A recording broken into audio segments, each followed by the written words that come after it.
ఇవాళ మనకి latest news ఏమంటే యూపీఐపై కొత్త ఛార్జెస్. సో యూపీఐ వాడితే ఇక డబ్బులు కట్టాలా? First doubt. ఈ వార్తలన్నీ ఎక్కడ చూసినా ఇవే న్యూసెస్. థింగ్ ఏంటంటే లోక్సభలో తాజాగా ఒక బిల్ ఆమోదం చేసినారు. ఈ బిల్లులో భవిష్యత్తులో ఇట్స్ నాట్ నా ఇన్ ఫ్యూచర్ మనకి యూపీఐ ట్రాన్సాక్షన్ చేసేటప్పుడు ఎండిఆర్ అంటే ఏంటి? Merchant discount rate.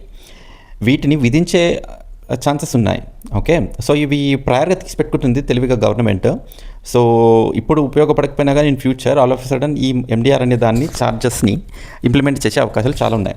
ఈ ఛార్జెస్ యూపీఐ వినియోగదారులపై కాదు, అంటే ఎండ్ యూజర్పై కాదు, ఓన్లీ ఆన్ మర్చెంట్స్ ఎవరైతే లావాదేవీలు చేస్తుంటారో బిజినెస్ మ్యాన్ వాళ్ళ మీద పడే ఛాన్సెస్ చాలా ఉన్నాయి.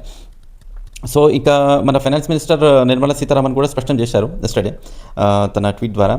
అండ్ సి వెన్ వీళ్ళందరూ పడవు అంటున్నారు, కానీ ఇప్పుడు మర్చెంట్ ఎవరి దగ్గర నుంచి తీసుకుంటాడు డబ్బు, ఛార్జెస్ పడే డబ్బు? క్వశ్చన్ 1. అండ్ ఇప్పుడు మర్చెంట్స్ ఏం చేస్తారు? యూపీఐ ట్రాన్సాక్షన్స్ కాదు, క్యాష్ తీసుకురండి అని అంటారు. పాయింట్ 2. సో ఈ 2 పాయింట్ల ద్వారా మనకి ఏదైతే డిజిటల్ చేద్దాం అనుకుంటున్నారో ఆ డిజిటల్ ఎలా అవుతుందో మనం చూడాలి. So I don't think it's a good idea. Will see.